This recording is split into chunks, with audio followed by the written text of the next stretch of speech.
உறுப்பினர் பாலாஜி. மாண்புமிகு பேரவைத் தலைவர் அவர்களே, திருக்கழுக்குன்றம் பேரூராட்சியை பொறுத்தவரை அங்கே பாதாள சாக்கடை திட்டம் வேண்டும் என்கின்ற கோரிக்கை இருக்கிறது.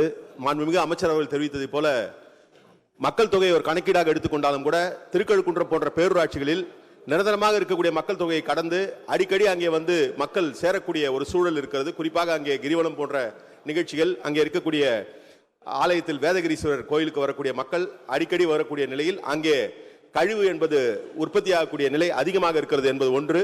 திருக்கழுக்குன்றத்தை சுற்றி இருக்கக்கூடிய பகுதிகள் சென்னையை தாண்டி இன்றைக்கு துணை நகரம் போன்ற திட்டங்கள் எல்லாம் வர இருக்கக்கூடிய சூழலில் மாண்புமிகு முதலமைச்சர் அவர்கள் தொலைநோக்கு பார்வையோடு பல்வேறு திட்டங்களை செயல்படுத்தி வருகிறார்.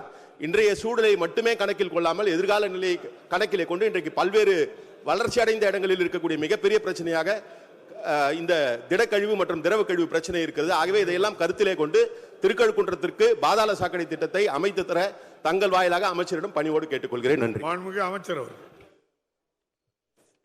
மாண்புமிகு பேரவைத் தலைவர்களே, 1 லட்சம் மக்கள் தொகைக்கு கீழே இருக்கிறது என்ற ஒரு ஏற்கனவே அரசு சார்பாக அரசாணை வெளியிடப்பட்டிருந்தாலும் இதுபோல் இருக்கின்ற கோவில் நகரங்கள், முக்கியமாக வெளியூரிலிருந்து தினந்தோறும் ஆயிரக்கணக்கான மக்கள் வந்து செல்கிற காரணத்தால் அதை ஒரு கவனத்தில் எடுத்துக்கொள்ளலாம். எனவே உறுப்பினர்கள் சொன்னதை இந்த துறை கவனத்தில் எடுத்து கோவில் நகரங்கள், இப்போது ராமேஸ்வரம் இருக்கிறது, நமது திருச்செந்தூர் இருக்கிறது, மதுரை இருக்கிறது, போன்ற நகரங்களில் இருக்கிறது, எல்லாம் அதிகப்படியான பணிகளை எடுத்துக்கொண்டிருக்கிறோம்.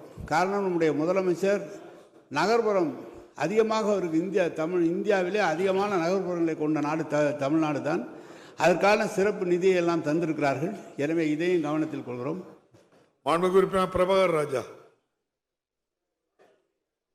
மாண்புமிகு பேரவைத் தலைவர்களே, விருகம்பாக்கம் சட்டமன்ற தொகுதியில் மாண்புமிகு அமைச்சர் அவர்கள் கழிவுநீருக்கு எம்ஜிஆர் நகர், அண்ணா மெயின் ரோடு, சூளைப்பள்ளம், கானு நகர், கலைஞர் நகர் போன்ற சாலிகிராம் பகுதியில் புதிய குழாய்கள் அமைத்து கொடுத்திருக்கிறார். அதற்கு முதலமைச்சருக்கும் அமைச்சருக்கும் நன்றி தெரிவித்துக் கொண்டு 129 வார்டு சாலிகிராமம் பகுதியில் இதுவரைக்கும் ஒரு பம்பிங் ஸ்டேஷன் கூட ஏற்கனவே அமைச்சர் அதை செய்து தருகிறேன் என்று சொல்லியிருக்கிறார். அதை செய்து தருவாரா? எங்கள் தொகுதிகளில் ஏறக்குறைய 40 ஆண்டுகளுக்கு முன்பாக போடப்பட்ட கழிவுநீர் குழாய்கள், ஆக அந்த ட்ரைனேஜ் ஓவர்ஃப்ளோ அடிக்கடி நடைபெறுகிறது. அந்த 40 ஆண்டுகளுக்கு முன்பு போடப்பட்ட கழிவுநீர் குழாய்களை இந்த நவீன காலத்துக்கு ஏற்ப 6 வார்டுகளில் மாற்றி அதிகமான பம்பிங் ஸ்டேஷன் அமைத்து 3 லட்சம் மக்கள் வகிக்கக்கூடிய அந்த ஜனத்தொகைக்கு ஏற்பட்டிருக்கிறது. முன்பு அவ்வளவு ஜனத்தொகை கிடையாது. ஆகவே அமைச்சர் அவர்கள் இந்த புதிய குடிநீர் குழாய்களை அமைச்சு தருவாரா என்று தங்களாக கேட்டு அமைக்கிறேன். மாண்புமிகு அமைச்சர் அவர்கள். மாண்புமிகு பேரவைத் தலைவர் அவர்களே, விருகம்பாக்கம் சட்டமன்ற உறுப்பினர் கேட்டது, ஏற்கனவே விருகம்பாக்கம் பகுதியில் எம்ஜிஆர் நகர் பகுதியிலும் அந்த சாலைகளும் கிட்டத்தட்ட 7-8 ஆண்டு காலமாக தண்ணீர் வழிந்தோடி சாலைகளே நடக்க முடியாமல் இருந்தது. நம்முடைய முதலமைச்சர் தான் அண்ணா சாலையிலிருந்து போகிற அந்த குழாயை மாற்றி புது குழாய்களாக மாற்றி அங்கு தண்ணீர் தேங்காமல் இன்றைக்கு செய்யப்பட்டிருக்கிறது. இன்னும் சொல்லப்போனால் நம்முடைய மெட்ரோ வாட்டர் அதிகமான இருக்கிற இடம் விருகம்பாக்கம் பகுதியில் தான். நெசப்பாக்கம் மற்ற எல்லா பணிகளும் அங்கே தான் இருக்கிறது.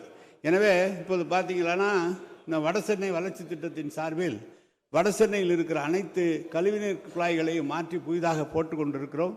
இப்போது விருகம்பாக்கம் பகுதியில் ஏற்கனவே செய்யப்பட்டிருக்கிறது, நெசப்பாக்கம் பகுதியிலும் புதிதாக செய்யப்பட்டிருக்கிறது. மாண்புமிகு உறுப்பினர் எந்த பகுதி என்று எடுத்து சொன்னால் நிச்சயமாக அந்த பகுதியை எடுத்து செய்வதற்கு நடவடிக்கை எடுக்கலாம். மாண்புமிகு உறுப்பினர் ஆர் கணேஷ். மாண்புமிகு பேரவைத் தலைவர் அவர்களே, நீலகிரி மாவட்டத்திற்கு மல்டி லெவல் பார்க்கிங் அளித்த நமது மாண்புமிகு முதலமைச்சர் அவர்களுக்கும் துணை முதலமைச்சர் அவர்களுக்கும் அமைச்சர் நேரு தலைவர் அவர்களுக்கும் நன்றி கூறி, இந்த சீசனில் நிறைய சுற்றுலா பயணிகள் வந்து கொண்டு போய்கொண்டிருக்கிறார்கள். நீங்கள் அனௌன்ஸும் பண்ணிட்டீங்க, கோட் ஆஃப் கான்டக்ட் வந்தேன்னா அது பார்க்கிங் வசதியெல்லாம் போயிடும். மார்ச் ஏப்ரல் மேல வந்து சுற்றுலா பயணிகள் அதிக அளவில் வருவதால் அது உடனடியாக நிறைவேற்றி தருமாறு அன்புடன் கேட்டுக்கொள்கிறேன். மாண்புமிகு அமைச்சர் அவர்கள்.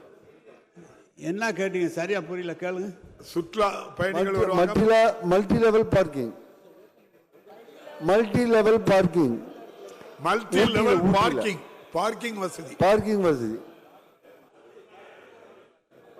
மாண்புமிகு பேரவைத் தலைவர் அவர்களே, மாண்புமிகு உறுப்பினர் அவர்கள் கேட்டுக்கொண்டது, இப்போ கொடைக்கானலில் அப்படி தான் புதுசாக எடுத்துகிட்டு, கொடைக்கானல்லையும் இந்த போக முடியல, மணிக்கணக்கில் தான் கொடுக்குறாங்க. ஊட்டிலையும் அப்படி தான் இருக்குது.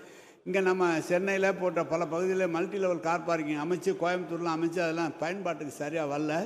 ஆனால் சுற்றுலாத்துறை பகுதியில் இருக்கிற இடத்துக்கு அவசியம் தேவை. ஆனால் நிலம் கையகப்படுத்தி கூடுதலாக கார்கள் நிறுத்த அல்லது வாகனங்கள் நிறுத்துறதுக்கு செய்ய வேண்டும் என்று சொன்னால் நிலத்தினுடைய விலை அதிகமாக இருக்கிறது, ரொம்ப கூடுதலாக இருக்கிறது. எனவே தான் மல்டி லெவல் கார் பார்க்கிங் உண்டாக்குவதற்குரிய நடவடிக்கை எடுக்கலாம். அது ஊட்டியை பொறுத்தளவு எடுத்து கொடுக்குறோம்.